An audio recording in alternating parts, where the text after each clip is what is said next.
Assalamualaikum warahmatullahi wabarakatuh. Alhamdulillah, hari ini kita belajar kembali tema 2 subtema 3 dengan muatan pelajaran IPA ya. KD yang ingin kita capai hari ini adalah menganalisis cara makhluk hidup menyesuaikan diri dengan lingkungan.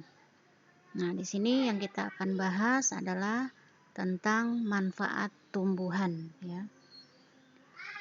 Untuk anak-anak yang punya buku tema 2 silakan dibuka dulu bukunya halaman 113 ya. Oke, lanjut. Mari kita simak sama-sama dan perhatikan tanaman obat keluarga.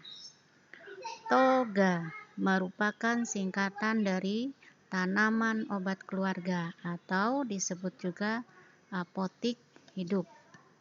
Jadi, toga adalah sebidang tanah, baik di halaman, pekarangan, atau di kebun, yang dimanfaatkan untuk menumbuhkan tanaman yang berkhasiat obat dalam upaya memenuhi kebutuhan obat keluarga. Toga dapat dibuat dengan cara yang mudah.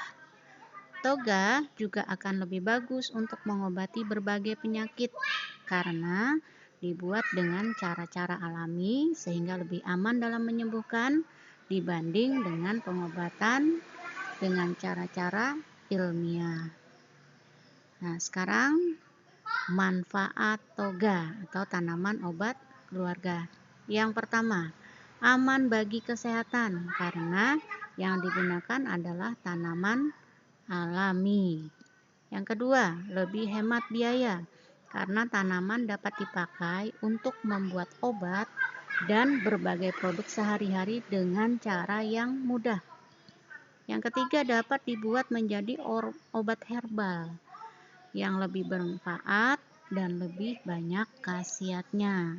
Yang keempat, membuat orang yang memilikinya pintar dalam hal pemanfaatan tanaman, terutama tanaman-tanaman obat. Yang kelima adalah sarana memperbaiki status gizi masyarakat. Karena di antara sekian banyak tanaman obat yang ada, itu ada yang bisa dikonsumsi sebagai menu makanan ya.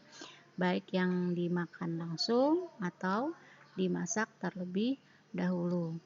Kemudian sebagai sarana untuk pelestarian alam. Nah, karena tanaman obat ini adalah tanaman obat khas Indonesia yang bisa dengan tumbuh subur ditanam di Indonesia ya.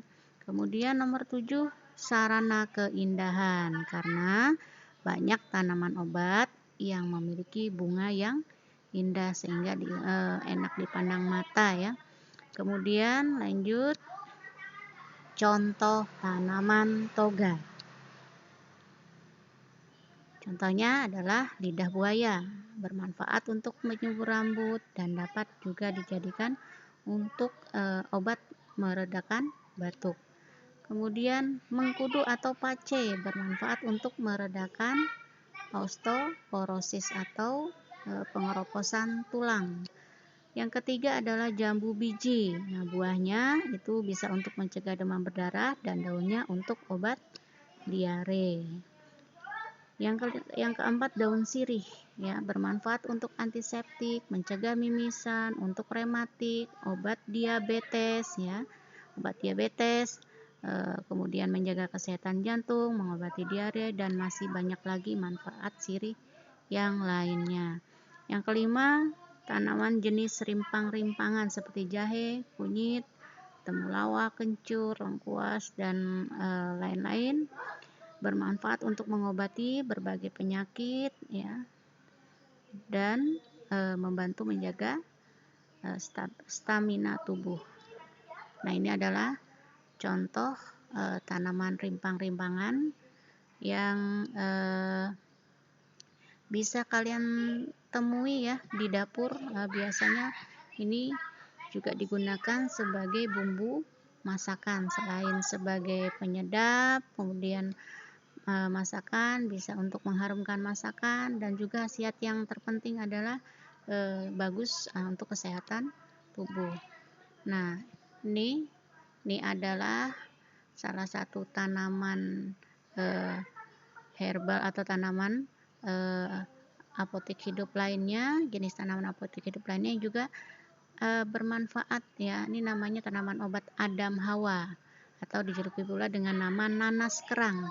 Tanaman ini memiliki daun yang tumbuh berpusar atau roset di permukaan tanah, mirip tanaman nanas, hanya saja ini tidak berbuah. Nah, khasiatnya adalah menyembuhkan rematik, pendarahan, penyakit bronkitis, batuk darah, kemudian disentri, sembelit, anemia, luka-luka, dan bengkak. Nah, tanaman yang lainnya, ini tanaman ini mungkin sering kalian lihat ya, ternyata tanaman ini juga bermanfaat, bisa dijadikan sebagai obat. Ini namanya tanaman andong atau hanjuang.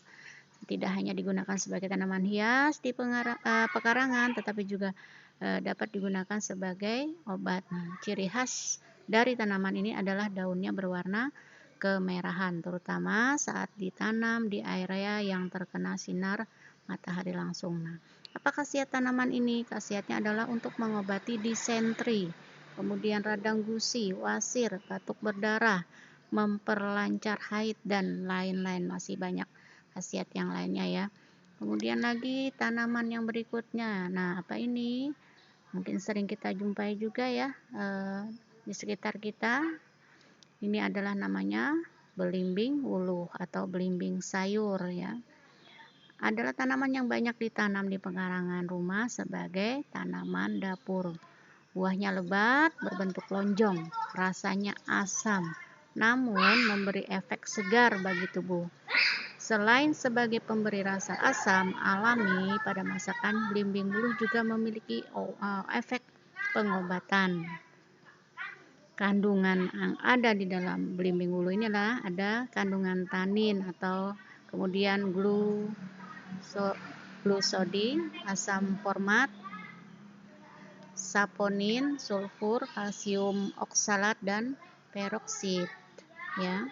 Nah, khasiatnya adalah menurunkan berat badan baik untuk kulit, kemudian mengobati batuk, diabetes, panu, sakit gigi, sariawan, jerawat, dan menjaga kesehatan bibir. Juga masih ada khasiat yang lainnya ya.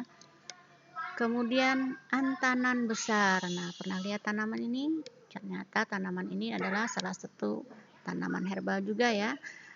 Tanaman antanan besar atau dikenal juga dengan nama pegangan. Ini adalah tanaman yang banyak tumbuh di daerah yang lembab atau basah seperti di pinggir sawah ataupun di sela-sela batu. Ciri khas pegangan adalah daunnya itu berbentuk bundar, mirip mangkok. Kadang dikonsumsi sebagai lalapan. Khasiatnya dari daun ini adalah dapat mengobati hepatitis, campak, amandel atau tonsilis, kemudian demam, bronkitis, sakit tenggorokan, mata merah, keracunan, wasir, cacingan, batuk darah, lepra, mimisan, ayan, dan lain-lain. Nah, banyak sekali khasiatnya ya. Nah, demikian anakku pembelajaran hari ini tentang manfaat tumbuhan. Ternyata banyak sekali tumbuh-tumbuhan yang bisa dijadikan obat selain murah, kemudian mudah didapat ya.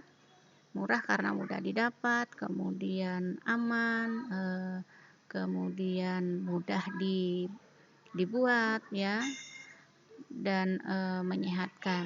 Mudah-mudahan materi hari ini bisa dipahami. Akhir kata, bila ada salah dan hilaf, Ibu mohon maaf. Semangat terus belajar. Assalamualaikum warahmatullahi wabarakatuh.